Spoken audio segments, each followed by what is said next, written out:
하나님 말씀은 사도행전 11장입니다.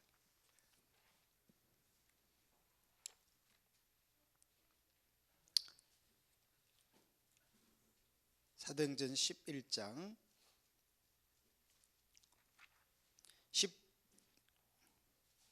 19절 한 절만 같이 읽겠습니다. 사도행전 11장 19절 시작. 그때의 스데반의 일로 일어난 혼란으로 말미암아 흩어진 자들이 베니게와 구브로와 안디옥까지 이르러 유대인에게만 말씀을 전하는데. 할렐루야. 아멘. 자, 여기 지금 사도행전 11장은요, 우리가 사도행전 1장에 보면 예수님이 십자가에 죽으시고 사흘 만에 부활하셔서 제자들에게 나타나셨습니다. 그리고 예수님께서 40일을 그 부활하신 몸으로 제자들과 함께 계시다가 사도행전 1장에 보면 하늘로 이렇게 승천하는 내용이 기록되어 있어요.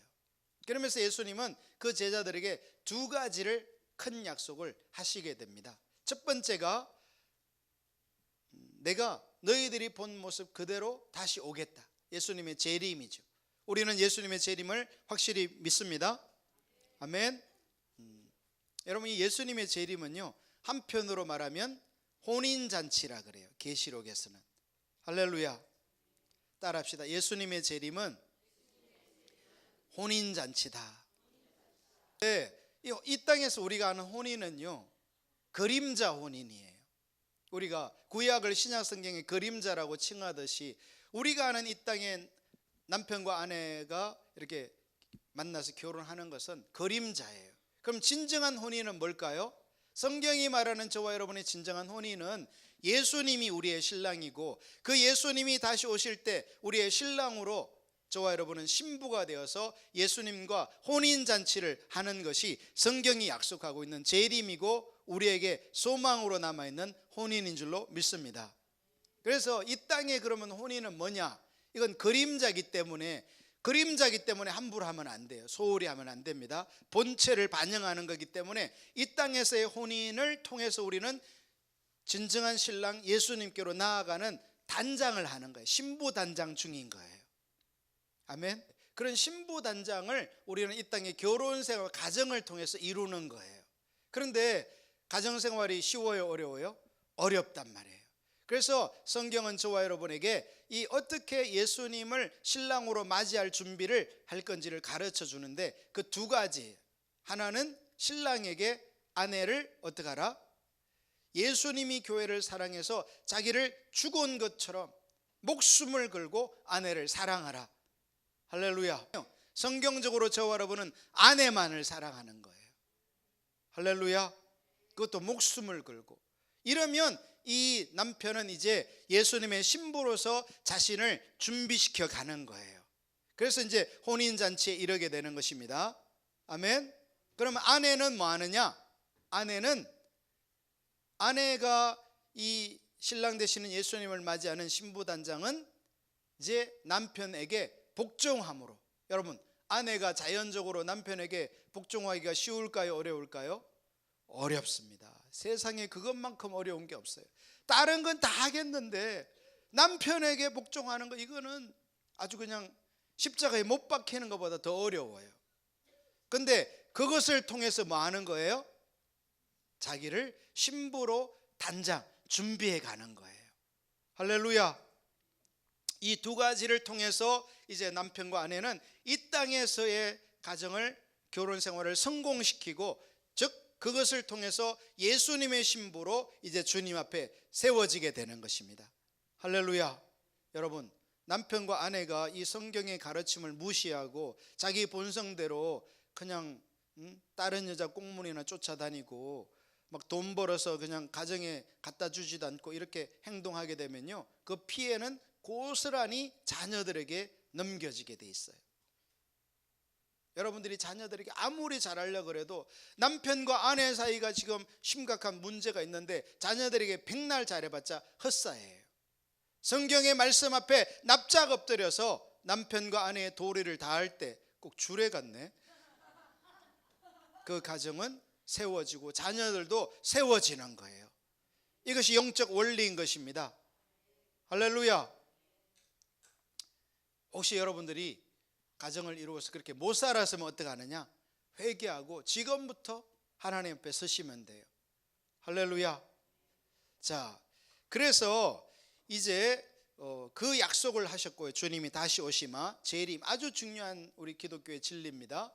그 다음에 또 중요한 두 번째 약속이 뭐냐면, 내가 너희에게 이제 아버지에게로 가서 너희에게 다른 보혜사, 즉 성령님을 보내주겠다 약속하셨어요. 아멘. 그리고 그 약속이 언제 이루어져요? 사도행전 2장에서 오순절날 사도들이 그 예수님의 약속을 붙잡고 기도하게 될 때에 그 기도의 응답으로서 성령님이 강림하시게 되고, 그 오순절날 성령이 충만하게 임함으로 인해서 뭐 방언도 일어나고 기적도 일어나고 치유도 일어나고 했지만은 결과적으로 그 오순절날 성령님이 임하심으로 인해서 탄생한 게 뭐예요? 교회예요, 교회. 그러니까 우리가 구약에서 창세기에서 하나님은 뭐를 창설하시고 가정을 만드시고 아담과 하와를 배필 삼아 만나게 해서 가정을 하나님이 세우셨단 말이에요. 아멘. 그리고 신약에 오니까 예수님이 약속한 성령님이 오니까 뭐가 세워지는 거예요? 교회가 세워지는 거예요. 그래서 원수 마귀는요, 집중적으로 공격하는 두 이 기관이 있는데, 그것이 바로 뭐냐면 가정을 공격하고 교회를 공격하는 거예요. 저와 여러분은 정신을 똑바로 차리고 우리 가정을 예수님이 세운 그 원리에 따라 믿음의 가정으로 세워야 하겠습니다. 아멘. 여러분이 막 돈 벌고 막 이렇게 막 더 좋은 아파트, 더 좋은 차, 더 좋은 이 옷, 이런 데 관심 갖기보다 여러분의 가정을 믿음의 가정으로 세워야 되는 거예요. 여러분의 자녀를 믿음의 자녀로 양육시켜야 하는 것입니다. 아멘. 그거에 목숨 걸어야 돼요. 왜? 원수 마귀는 가정을 깨트려서 그 자녀들을 상처받게 만들고 하나님의 은혜가 부어지지 못하도록 만들려고 지금도 시도하고 있고, 그게 아주 그냥 성공하고 있어요. 우리나라가 지금 OECD 국가 중에 이혼율 1위잖아요. 이거는 심각한 얘기예요. 뿐만 아니라 원수 마귀는 이 오순절날 성령님이 임해서 세워진 하나님이 세운 이 교회를 무너뜨리려고, 아까 우리가 고린도전서 11장에 그 성찬이 있는데도 분쟁과 시기와 다툼이 있는 그런 교회를 만들어버리면 교회는 끝나는 거예요. 여러분, 교회는 철저하게 그리스도 앞에 엎드려 그리스도를 왕으로 삼고 믿음의 이 교회로 세워져 든든하게 예수님을 향해서 자라가야 할 줄로 믿습니다. 아멘. 그렇게 해서 이제 오순절날 성령님이 임해서 탄생한 교회가 무슨 교회예요? 우리가 소위 말하는 초대교회, 예루살렘 교회가 탄생하게 되는 거예요. 한번 따라합시다. 예루살렘 교회. 이스라엘의 수도잖아요, 예루살렘. 그 예루살렘 교회가 탄생했는데, 문제는 이 지금 예루살렘 교회에 막 하루에 3,000명, 막 5,000명 이 회개하는 사람들이 들어오다 보니까, 원래 이 기존 예수님의 제자들은 몇 명에 불과했어요? 사도들은 12명이고 오순절날 마가의 다락방에서 기도한 사람은 120명이었어요. 여러분, 120명 등대교회 수준의 교회였는데 갑자기 거기에 몇 명이 더해진 거예요? 하루아침에 3,000명이 더 오고, 그 다음 주에는 5,000명이 더 오고 8,000명의 교회가 돼버린 거예요. 여러분, 등대교회가 그러면 좋겠죠. 근데 하나도 안 좋아요. 왜냐하면 여러분 보세요. 자, 새로운 성도가 왔는데, 여러분, 새로운 성도가 교회에 오면 믿음이 자랍니까? 그럼 신앙생활 잘해요? 아니에요. 그 사람은요, 육신적으로는 어른일 수도 있고 청년 학생일 수 있지만 영적으로 보면요, 갓난 애기에 불과해요. 갓난 애는 낳은 부모가 돌봐줘야 자라잖아요. 당연히 성도는 하나님의 은혜가 임해야 하기도 하지만 이 육신적으로 성도들이 그 사람을 돌봐주고 은혜를 이끌고 자기가 믿음의 길을 가면서 나를 본받아라 이렇게 이끌어줄 때 믿음이 자라는 거예요. 할렐루야. 그런데 여러분이 한번 스스로 생각해 보세요. 여러분이 등대교회에 만약 5,000명의 새 신자가 오면 여러분이 감당하고 나를 본받아라 말할 수 있어요? 여러분, 그래서 우리가 무장돼야 되는 거예요. 할렐루야. 하나님께서 보내주셔도 못 담을 수가 있다 이 말이에요. 예를 들어서 내가 주님과 친밀함도 안 되고 주님이 말씀하셔도 순종하는 것도 못 살고 물질이 생기면 다 내 거라고 생각하고 기도의 삶도 살지 못하고 헌신하지도 못하고 이런 삶을 사는데, 그런 사람에게 영혼을 붙여놓으면 어떻게 돼요? 자기하고 똑같은 사람 만들어 버리는 거예요. 내가 그래도 한 발이라도 앞서가야 다른 사람을 세워주고 믿음의 길을 가도록 도와주는 겁니다. 우리 등대교회 성도들이 정신 바짝 차리고 예수님을 믿고 이제 구원을 얻었으면 성령님의 역사로 말미암아 성장할 수 있기를, 예수님을 닮아가기를 주님의 이름으로 축복합니다. 그렇게 이제 예루살렘 교회가 막 신나게 지금 가는데, 이제 그때 뭐가 온 거예요? 스데반이 순교하는 핍박이 임하게 된 거예요. 그래서 결과적으로 예루살렘에 있는 성도들이 그 당시 이 로마 제국, 헬라 제국으로 다 흩어져 버리게 된 거예요. 하나님께서 그렇게 하셨죠. 자, 그래서 오늘 사도행전 11장 19절 우리가 읽은 본문에 보면, 그때에 스데반의 일로 일어난 환란으로 말미암아 흩어진 자들이, 제가 좀 전에 지금 다 설명했죠. 그것이 흩어진 자들이 베니게와 구브로와 안디옥까지 이르러 점점 나라가 멀어지는 거예요. 예루살렘에서부터 막 이렇게 흩어지는 거예요. 지금 여러분, 하나님께서요, 이 봄철에 농부가 씨를 뿌리듯이 원래 씨앗들이 모여 있었는데 예루살렘 교회 그 씨앗을 뭐 하고 있는 거예요? 헛뿌려 버리는 거예요. 전 세계로. 사랑하는 우리 등대교회 성도 여러분들은 복음 들고 전 세계로 흩어지기를 축복합니다. 아멘을 안 하시네요. 아멘. 여러분, 제가 지금 대충 내년에 해외에 나가서 복음 전하는 스케줄을 따져보니까 한 10번 정도 공식적으로 잡혀 있어요. 근데 그건 최소한이고요, 중간중간에 계속 나갈 일이 생겨요. 여러분, 저만 가는 게 아닙니다. 등대교회 성도들이 무장돼서 복음 들고 나아가기를 축복합니다. 그런데 여기 보니까요, 그 베니게와 구브로와 안디옥까지 이르러 유대인에게만 말씀을 전하는데, 자, 흩어진 사람들 자체가 누굽니까? 지금 유대인들이에요. 예루살렘에서 흩어지니까. 그런데 그 유대인들이 흩어져서도 누구에게만 복음을 전해요? 유대인들에게. 여러분, 이게 참 한편으로 중요한 것이 뭐냐면, 예수님이 이 땅에 유대인으로 오셨어요. 그래서 예수님은 복음이 누구에게 전해지기 위해서 왔다고 예수님이 직접 말씀하셨어요. 유대인, 내가 하나님의 떡을 취하여 유대인에게, 자녀에게 주는 것이 마땅하다 말씀하셨어요. 그래서 유대인들은요, 아브라함으로 인해서 생겨난 이 유대인 민족들은 이 복음도, 율법도 그렇지만 복음도 자기들만을 위한 것이라는 착각을 가지고 있어요. 선민사상이죠.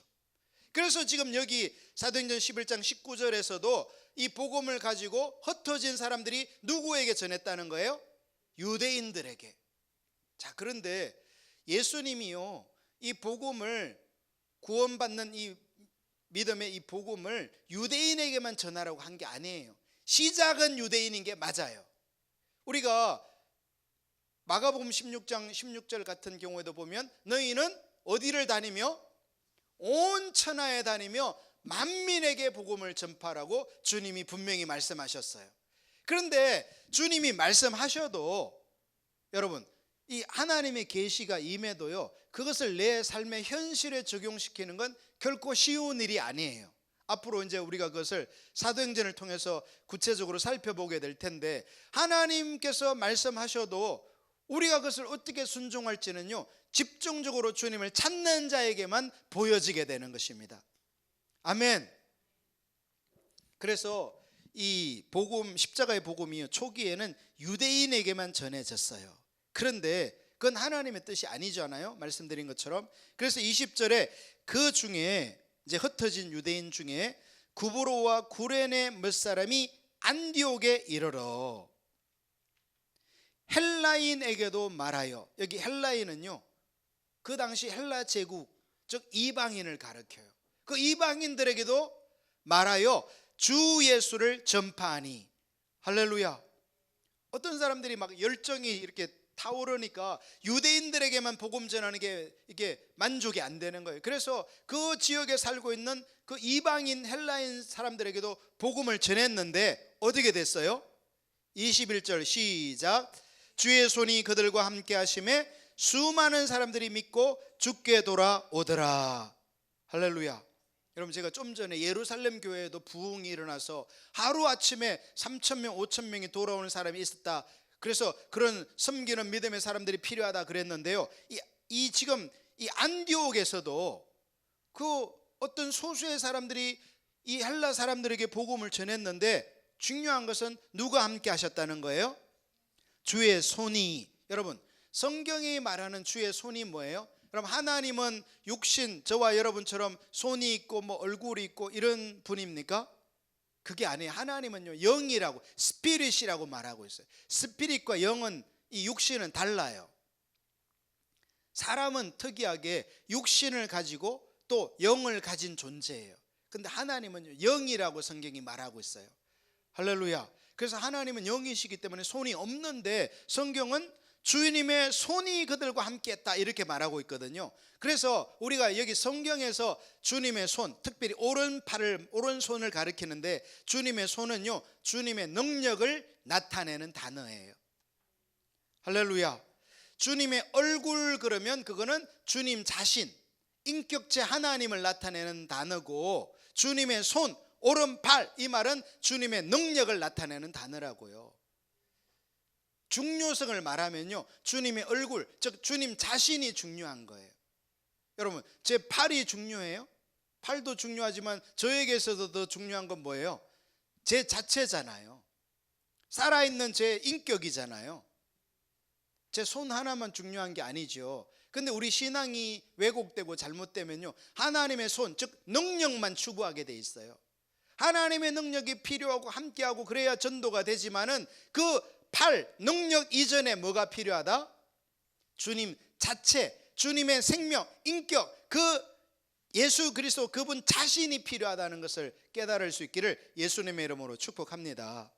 주님이 우리와 함께 하시면서 그분의 팔, 즉 능력이 함께 하실 때 이게 조화로운 신앙이라 말할 수 있어요. 둘 다 필요한 거예요. 둘 다. 근데 더 중요한 건 뭐다? 주님의 얼굴, 주님 그분이다라는 겁니다. 아멘. 자, 어쨌든 주님의 손이, 즉 능력이 그들과 함께 하심에 수많은 사람들이 믿고 주께 돌아오더라. 할렐루야. 여러분, 예루살렘에도 그렇고 안디옥에도 그랬던 이 사도행전 11장 21절의 놀라운 역사가 이 천안에도 아산에도 일어나기를 예수님의 이름으로 축복합니다. 이거는요, 저와 여러분이 어떻게 할 수 있는 게 아니에요. 하나님이 역사하실 때 이런 일들이 일어나게 되는 것입니다. 자, 그런데 그렇게 해서 이제 안디옥 교회가 세워지게 되는 거예요. 제가 아까 말씀드린 창세기에 가정을 세우시고 사도행전에 교회를 세우시는 일이 예루살렘 교회가 먼저 탄생했고요, 그 다음에 흩어져서 세워진 교회가 안디옥 교회인 거예요. 자, 그래서 22절, 예루살렘 교회가 모교회죠. 이 사람들의 소문을 듣고, 이 사람들은 무슨 사람들이에요? 안디옥에서 지금 유대인이 복음 듣고 주께로 돌아온 거예요? 이방인이 복음 듣고 주께 돌아온 거예요? 이방인이. 이거 아주 중요한 사건입니다. 여러분, 이 사도행전 이 11장 사건이 있었기 때문에 복음이 오늘날 저와 여러분에게까지 전달된 거예요. 아멘. 그래서 그 소문을 듣고 바나바를 안디옥까지 보내니. 누구를 보내요? 바나바. 자, 그러면 바나바가 누구인가? 우리 한번 사도행전 4장으로 가보겠습니다. 조금 앞으로 가서요. 사도행전 4장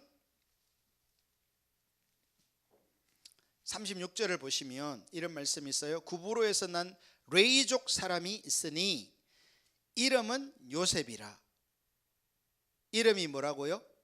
요셉. 사도들이 일컬어 바나바라 하니.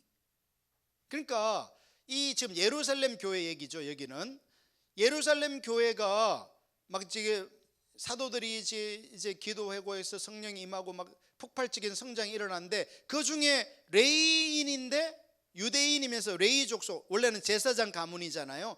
그 사람이 이름이 요셉이라는 사람이 있었는데, 이 사람이 예수님을 믿고 교회로 들어온 거예요. 그런데 사도들이 이 사람을 가만히 보니까 이 사람은 어떤 사람인 거예요? 사도들이 요셉을 일컬어 바나바라 했다 했잖아요. 바나바. 근데 그 바나바는 무슨 뜻이에요? 번역하면 위로의 아들이라. 여러분, 바나바가 교회에 들어왔는데 이 사람은 가는 곳마다 사람들을 위로하는 거예요. 이 사람이 가는 곳은 주변의 사람들이 다 위로를 받아.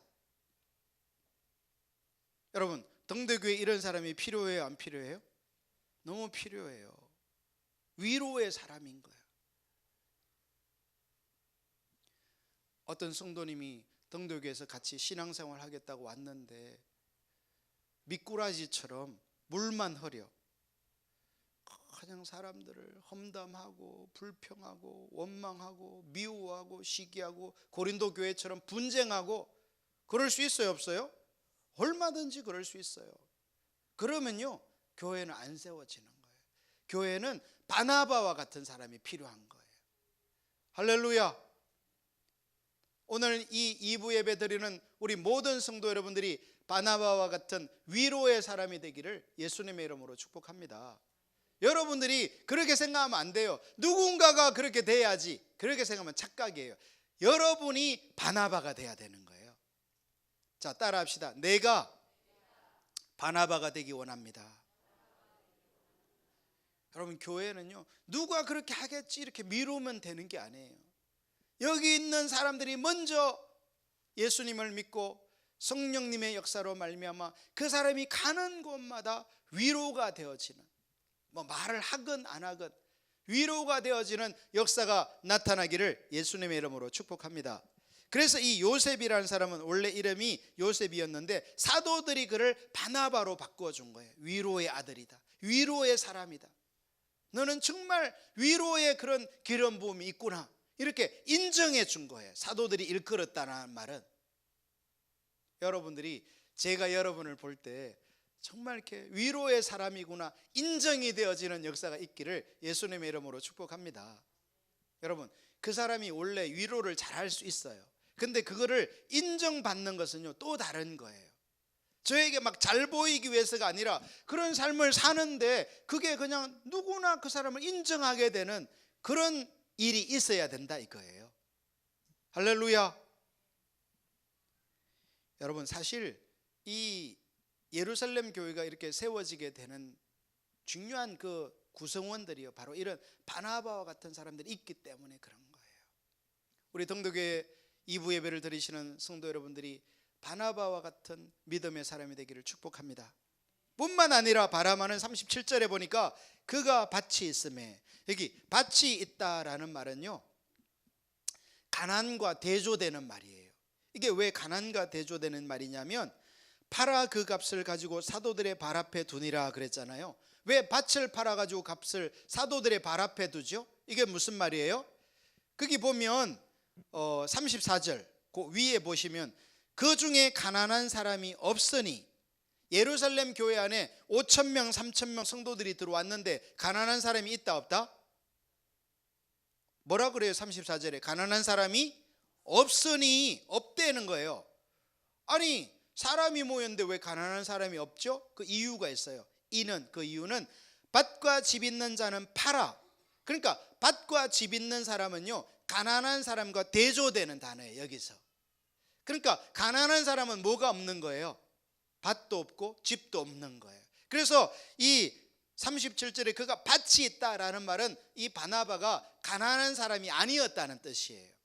어느 정도는 재력이 있는 사람이었어요. 그런데 초대교회에는요, 이 가난한 사람이 34절 다시 보세요. 없으니 이는 밭과 집 있는 자는 팔아 그 판 것의 값을 가져다가 사도들의 발 앞에 두매, 그들이, 즉 사도들이 각 사람의 필요를 따라 나누어 줌이라. 초대교회는요, 지금 현대교회와 다른 게 있어요. 그게 뭐냐면 밭이나 집이 있는, 재산이 있는 사람들은 그거를 팔아가지고 사도들의 발 앞에 갖다 두면 사도들이 그것을 가지고 이렇게 살펴보면서 이분이 좀 가난하네 그러면 그 사람을 이렇게 도와주는 거예요. 그러다 보니까 전체 공동체 8,000명의 공동체가 다 뭐가 돼버렸다는 거예요? 가난한 사람이 없어졌다는 거예요. 아주 특이한 현상이고, 사실은 저와 여러분의 믿음이 이 정도까지 자라면 제일 좋아요. 할렐루야. 재산이 있는 사람이 그냥 나만 잘 먹고 잘 살면 된다 이게 아니라 필요가 있는 사람들을, 근데 여기서요 정말 지혜로운 게 그들이 직접 돕지 않았어요. 여러분, 밭 있는 사람이 파라가 직접 돕지 않았다고요. 여러분, 밭 있는 사람이 파라가 직접 도울 수 있잖아요. 구제할 수 있잖아요. 근데 왜 그렇게 안 했죠? 여러분, 언제나 도와주는 것도 쉽지 않고요, 도움을 받는 것도 쉽지 않아요. 따라합시다. 도와주는 것도 쉽지 않고 도움을 받는 것도 쉽지 않다. 왜냐하면 도와주는 사람은요 교만할 수 있어요. 내가 너를 도와준다, 이런 어떤 하나님의 은혜인데 그걸 가지고 자만에 빠질 수 있고요, 도움받는 사람은 괜히 어떤 열등감, 내가 이렇게 도움이나 받는구나 이렇게 생각할 수 있단 말이에요. 그래서 이 도와주는 것도 도움받는 것도 은혜가 필요해요. 할렐루야. 그럼 어떻게 해야 되느냐? 성경에서는 어떻게 했다는 거예요? 사도들의 발 앞에 두었다. 즉 교회에게 그것을 일임했다는 거예요. 여러분, 제가 이렇게 목회하면서 보니까 우리 등대교회가 구제가 사실 많이 자라야 돼요, 이 영역에서. 그런데 보니까 뭐냐면 사람이요, 예를 들어서 이렇게 좋은 마음으로 누구를 도와주잖아요. 그러면 되게 기쁘죠. 감사하고. 진짜 세상에 이런 은인이 어디 있어요. 그런데 인간은요 누구나 이 본성 안에 좋은 모습만 있는 게 아니에요. 악한 모습이 있어가지고 누가 나를 도와주면요 도움 받을 때는 기쁘고 좋고 감사해요. 근데 좀 지나면 여전히 내가 어려우면요 저 사람이 또 나를 안 도와주나. 누구를 바라봐야 되는데 하나님이 나의 도움이신데 사람을 보게 되는 경향성이 빠져버려요. 하나님을 의지해야 되는데 사람을 쳐다보게 된다 이거예요.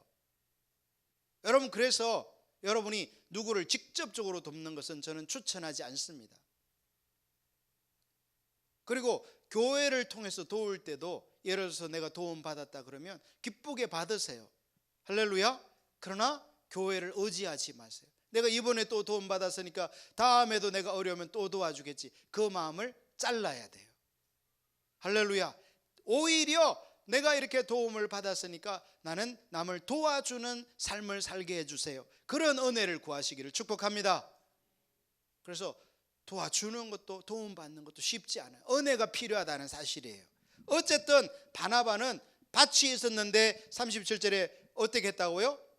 팔아서 그 값을 가지고 사도들의 발 앞에 두는, 즉 물질에 있어서 그가 하나님의 기준에 섰던 것을 볼 수 있어요. 여러분, 사랑하는 우리 등대교회 성도 여러분들이 하나님이 물질적으로 재정적으로도 여러분에게 많은 축복을 주시기를 예수님의 이름으로 축복합니다. 그러나 그것을 가지고 사용할 때는 당연히 나도 혜택을 보겠죠. 하나님이 나에게 많은 물질을 주셨는데 어찌 내가 청빈함에게만 살겠어요. 그러나 많은 경우에 이 바나바가 했던 것처럼 하나님의 나라를 위해서, 구제를 위해서, 복음을 위해서, 선교를 위해서 쓸 수 있는 은혜가 부어진 저와 여러분이 되기를 예수님의 이름으로 축복합니다. 할렐루야. 그러니까 성경이 소개하는 이 바나바는 위로하는 사람일 뿐만 아니라 물질의 영역에 있어서도 헌신된 사람. 사실 물질이 헌신됐다는 것은요 그것만 헌신된 걸 말하지 않아요. 그 사람의 삶의 전체가 뭐로 표현될 수 있는 거예요? 물질로 표현될 수 있는 거예요. 그래서 요한 웨슬레 목사님은요 돈 지갑이 거듭나지 않은 사람은 거듭나지 않은 거다 이렇게 말하기도 했어요. 사랑하는 우리 등대교회 성도 여러분들이 재정적으로 하나님이 주인 되심을 확실하게 인정하고 믿음 생활할 수 있기를 예수님의 이름으로 축복합니다. 자, 바나바는 이런 사람이었어요. 그런데 지금 사도행전 11장 22절에서는 그 바나바를 어떻게 했다는 거예요? 그 안디옥에 수많은 사람들이 교회로 돌아왔다는 소문을 듣고 누구를 파송했다? 바나바를 안디옥까지 보냈다. 제가 언제든가도 그렇게 말씀드렸잖아요. 예수님을 믿는다는 것은 예수 그리스도 인격체 그분을 만나 믿어서 구원을 얻는 것일 뿐만 아니라 누가 임해서? 성령님이 우리에게 임해서 내 성품이 변화되고 자라는 것이 믿는 거다 했잖아요. 아멘. 근데 한국교회 성도들은요, 1번은 그것도 사실 잘 안 되지만 어느 정도는 돼요. 근데 2번으로 가면요 완전 꽝이에요. 성령님이 오셔서 내 인격과 성품과 삶을 주님 닮도록 변화시켜가는 이 바나바와 같은 모습이 나타나야 되는데, 그래야 안디옥 교회 같은 이런 일들이 있을 때 파송을 하게 되는데 그게 안 되는 거예요. 여러분, 우리 청년들도 마찬가지입니다. 예를 들어서 지금 우리 하겸 형제 유리 자매님을 카자흐스탄에 보냈는데 거기에서 그들이 성령님과 동행하면서 하나님의 아름다운 일들을 이루어내야 되는데, 예를 들어서 그러면 안 되겠지만, 나쁜 예지만 거기에서 막 사고를 쳐, 문제를 일으켜, 막 남들과 싸우고 막 분쟁을 일으키고, 그렇게 안 하겠지만 예를 들어 그랬다고 합시다. 그러면 어떻게 되겠어요? 그 나라에서 다시는 그런 2+2 사람들을 받아들일까요? 절대로 아니겠죠. 여러분, 한 사람 한 사람이 지금부터 세워져 가야 되는 거예요. 여러분 중에 이렇게 어떤 그런 일도 안 맡은 분은 나에게 그런 일이 있겠냐? 그 불신이에요. 하나님이 하루에 3,000명을 보내면 어떡하겠어요? 여기 있는 모든 분이 다 해야지. 할렐루야. 근데 그냥 직분을 맡기면 되냐고요. 믿음의 사람이 되기를 축복합니다. 바나바가 세워져야 하는 거예요. 아멘. 23절, 그가 이르러 하나님의 은혜를 보고 기뻐하여. 여러분, 바나바가 안디옥에 갔는데, 안디옥 교회에 갔는데, 안디옥 교회 여러분이 등대교회 오면 뭐를 봅니까? 자, 어떤 우리 오늘 자매님도 등록했지만 새로 교회를 오면 뭐를 보죠? 이 교회 와서 주차를 하고 건물을 보고 예배당을 보고 목사를 보고 설교를 어떻게 하는지 보고 이런 거 보잖아요. 근데 안디옥 교회에 간 바나바는 그런 거 봤다는 얘기는 없고 뭘 봤다? 하나님의 은혜를 보고. 여러분, 이 은혜라는 말은요 추상명사예요. 추상명사라는 말은 추상적이다, 즉 눈에 보이지 않는다는 거예요. 사랑, 추상이 명사잖아요. 사랑이 보이나요? 사랑은 안 보여요. 은혜도 안 보여요. 긍휼, 자비 다 안 보입니다. 그러면 어떻게 은혜를 받다는 거예요? 여러분, 은혜라는 것은 이렇게 은혜 자체는 추상적이기 때문에 안 보여요. 그러나 하나님의 은혜가 거기에 임하면요, 그 은혜가 오심으로 말미암는 어떤 역사들, 현상들이 나타나게 돼 있어요. 여러분, 바나바가 안디옥 교회에 가서 은혜를 받다는 얘기는 그거는 은혜 그 추상 명사를 받다는 얘기가 아니라 그 하나님의 은혜가 임함으로 말미암아서 일어나는 안디옥 교회의 놀라운 역사들, 하나님의 생명의 역사들이 눈에 딱 띌 만큼, 보일 만큼 확실하게 드러났다는 뜻이에요. 할렐루야. 우리 등대교회에 하나님의 은혜가 이렇게 머무르고 운행할 수 있기를 예수님의 이름으로 축복합니다. 그래서요, 바나바는 그 은혜를 보고 기뻐하여. 여러분, 바나바의 기쁨이 뭐예요? 야, 이 안디옥 교회 사람이 많이 모였네, 건물이 웅장하네, 예산이 많네, 그런 거 보고 기뻐한 게 아니에요. 바나바의 기쁨은 뭐였어요? 하나님의 그 생명, 은혜가 생명이거든요. 그분이 오셨다는 뜻이에요. 그걸 보고 기뻐했다는 거예요. 사랑하는 우리 등대교회 성도 여러분들이, 여러분이 가정에서 돈을 많이 벌고 자녀들이 좋은 학교 가고 뭐 직위가 올라가고 이런 것도 작은 기쁨이겠지만 그건 다 모조품이에요. 진정한 기쁨은 뭐냐? 하나님이 생명으로 역사하셔서 운행하는 그 은혜를 볼 수 있고 그 은혜 때문에 기뻐하는 저와 여러분이 되기를 예수님의 이름으로 축복합니다. 여러분, 언제나 제가 아까 결혼을 얘기했잖아요. 진정한 예수님과의 결혼과 이 땅에서의 그림자의 결혼이 있듯이 기쁨도요, 하나님의 은혜를 보고 기뻐하는 진정한 기쁨이 있는가 하면 이 세상이 주는 기쁨이 있어요. 여러분, 세상이 주는 기쁨도 있습니다. 그런데 그거는요, 특징이 뭐냐? 세상의 기쁨은 잠깐 있다가 사라진다는 거예요. 돈이 갑자기 생기면 기쁘죠. 그런데요, 그 기쁨은 영원하지 않아요. 우리의 기쁨은 세상의 기쁨이 아닙니다. 여러분이 세상의 기쁨을 따라가시면요, 곧 고갈이 일어날 거예요. 갈급함이 생길 거예요. 우울증이 찾아오는 거예요. 염려, 걱정, 근심이 찾아오는 거예요. 영원한 기쁨, 하나님의 은혜와 사랑으로 기뻐하는 그것을 발견하시기를 예수님의 이름으로 축복합니다. 할렐루야. 모조픈 기쁨을 따라가지 마시고 진정한 기쁨, 영원한 기쁨. 그래서 은혜를 보고 기뻐하며 모든 사람에게 굳건한 마음으로 주와 함께 머물러 있으라 고나니. 여러분, 여기 아주 중요한 말이 나옵니다. 모든 사람에게 굳건한 마음으로 주와 함께 머물러 있으라. 여러분, 사람은요, 이 땅에서 신앙생활을 하면서 다 그냥 은혜가 충만하고 다 굳건하고 주님께 머물러 있으면 제일 좋은데 그렇게 안 돼요. 제가 목회 보니까 그게 안 되더라고요. 충만한 사람도 그게 잘 안 돼요. 그래서 늘 비실비실하고 오헨리 소설에 나오는 마지막 잎새처럼 이제 곧 떨어질락 말락하는, 바람만 불면 이제 이게 떨어지게 생긴 요렇게 신앙생활 하는 사람이 적지 않아요. 그런데요, 그런 사람이 승리하는 비결이 있어요. 그게 뭐예요? 굳건한 마음으로 주와 함께 머물러 있으라. 여러분, 어떤 사람이 가난한데 부자에게 내가 어떻게 하면 당신처럼 그렇게 부자로 살 수 있습니까? 좀 가르쳐 주세요 물었대요. 근데 이 사람이 안 가르쳐 주는 거예요. 뭐 쉽게 가르쳐 주겠어요? 근데 이 사람이 하도 그냥 사정을 하니까 알았다고. 근데 이거 좀 배우기 어려운데 꼭 배울 거냐고 했더니 뭐 가난한 사람이 내가 어떻게든지 배우겠다고 해서 이 사람을 데리고 저 깊은 산으로 데려갔어요. 그리고 이제 이 낭떠러지로 가가지고 그 낭떠러지를 내려가라고 하는 거예요. 뭐 저 밑에 떨어지면 죽게 생겼는데, 그래서 이 사람이 이제 부자 돼야 되니까 그 낭떠러지를 이제 간신히 내려가는데, 내려가다가 나무가 하나 있는 거예요. 나무가. 그래서 이 부자가 그 나무를 붙잡아라는 거예요. 두 손을. 발은 그 낭떠러지에서 떼고 손만 그 나무를 붙잡아라. 그래서 이제 이 사람이 막 떨어지면 죽으니까 사력을 다해서 나무를 붙잡았는데 부자가 한 손을 떼라는 거예요.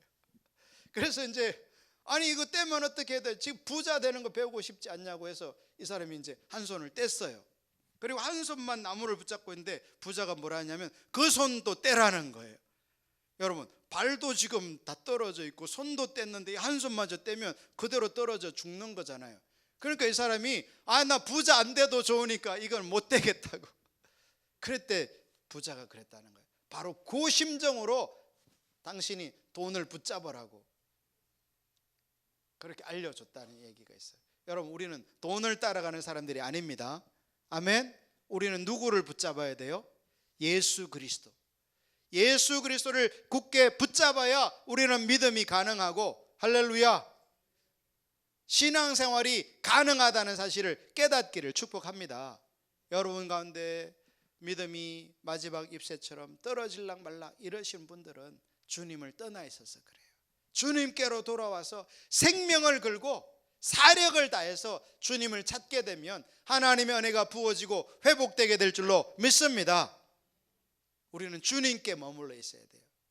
원수 마귀는 아까도 말했지만 우리의 가정을 넘어뜨리려고, 교회를 넘어뜨리려고, 우리의 신앙을 세상으로 향하게 하려고 어떻게 해서든지 주님과 떨어지게 만들려고 하는 거예요. 저와 여러분은 온 마음을 다하여 온 힘을 다하여 예수 그리스도에게 붙어있는 그런